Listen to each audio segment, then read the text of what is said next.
Hey, um, Shalom. We're currently in the Feast of Tabernacles. We're nearing the end of the Feast of Tabernacles. I want to go over James. Um, this whole week I've been giving little tokens or little nuggets, if you will, of how to live by, what to do, what not to do, things to look out for as far as your character. But I don't got my glasses, but I wanted to read James chapter 1 with y'all, if you allow me to. Just want to touch on some things that we can, reflect during this week. Tabernacle is currently under the tabernacle now. Boom. Boom. This is the inside. You already know the outside's covered with leaves and bush. But James chapter 1. James, a servant of God, of the Lord Yeshua Mashiach, to the 12 tribes which are scattered abroad, greeting. My brethren, count it all joy when ye fall into diverse temptations. Count it a joy. Things happen in life, right? And sometimes we're caught off guard. We don't know how to handle the situation. Scripture says, count it a joy. But let patience have her perfect work, that ye may be perfect, entire, wanting nothing. If any of you lack wisdom, let him ask of Yah, that giveth to all men liberally, and upbraideth not, and it shall be given him. But let him ask in faith, nothing wavering. For he that wavereth is like a wave of the sea driven with the wind, and tossed. For let not that man think that he shall receive anything of the Lord. A double-minded man is unstable in all his ways. If a man is unstable, if he is double-minded, what good can he do, right? He become a hypocrite. He won't be able to make a decisive decision. He probably won't be a good leader. He's going to be torn and probably not get much far in life as much as he would if he was single-minded. Let the brother of a low degree rejoice in that he is exalted, but the rich is that the rich in that he is made low, because all as the flower of the grass he shall pass away. For the sun is not sooner risen with the burning heat, but it withered the grass, and the flower thereof falleth, and the grace of the fashion of it fade away in his ways.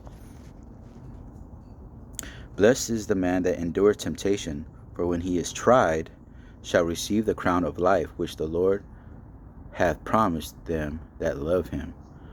Let no man say when he is tempted, I am tempted of God. For God cannot be tempted with evil, neither tempteth he any man. So,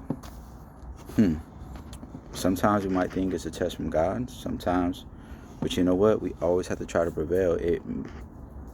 Be careful in everything. You know what I'm saying? Like, always try to make the right choice. Live holy. Let no man say that he is tempted. I am tempted of God. For God cannot be tempted with evil, neither tempteth he any man. So the Most High ain't going to tempt you with sin. But every man is tempted when he is drawn away of his own lust and enticed. So whether it be lust of, fornication, dudes, we have an eye for women, right? If they got a big back or big chest and stuff like that, we we tend to like gaze, and it's not good to do. Because the more that we keep looking, it's going to dwell in the mind, and then we become fornication within the mind. And other things too, like being tempted. We see a dude with a nice car, like, man, I want that. A lot of things happen, right? When we're tempted, we become drawn away by the lust of what we have. Because sometimes we like stuff like food, like things that our flesh desires, things that we want to have. Not everything is good for us, right? Becomes the lust of the flesh, if you will. We have to be we have to withdraw ourselves. We have to not want what the world wants, which is a hard thing to do, because we see the world coming up and we got to sacrifice a lot, including jobs, especially if we're trying to keep the Most High's feast days. We can't eat what we used to eat. It's the lust of the flesh, right? I used to like shrimp. I used to like lobster. I used to like pepperoni on my pizza.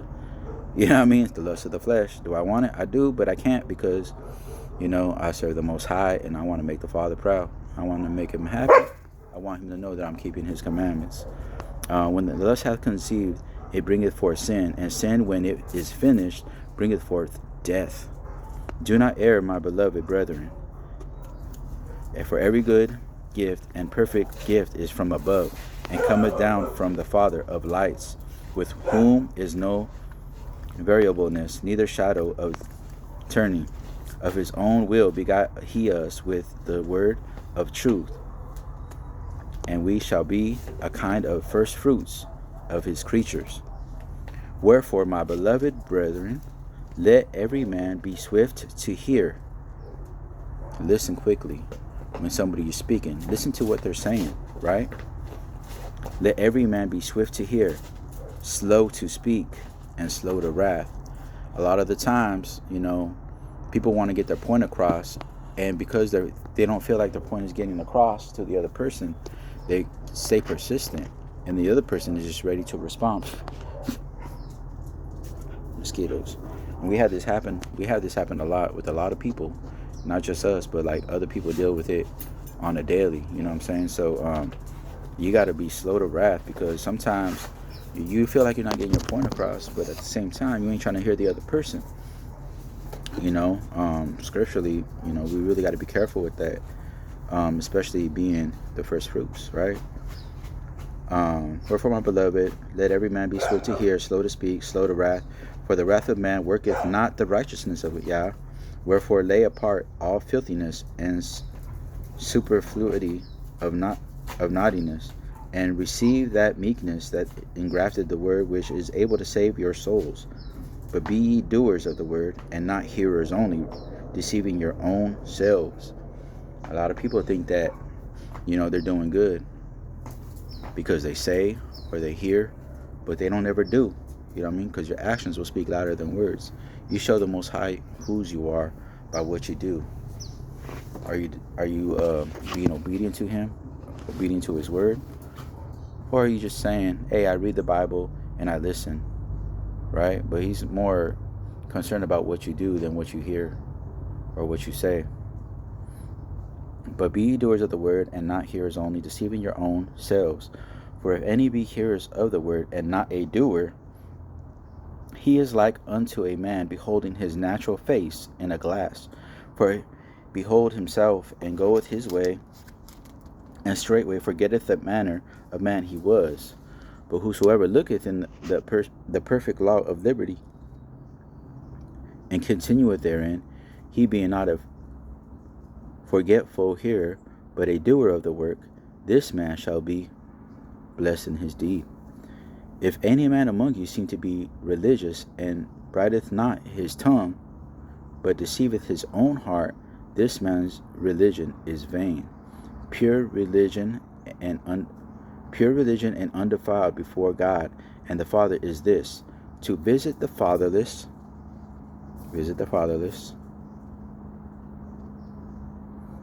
and the widows in their affliction, and to keep himself unspotted from the world. Unspotted, meaning we ain't participating in what the world has for us, right? We can't be touched. We shouldn't be moved by what's going on. You know what I'm saying? We can't be a partaker of the world's sin, because they in sin, we in sin if we participate in. You know what I mean?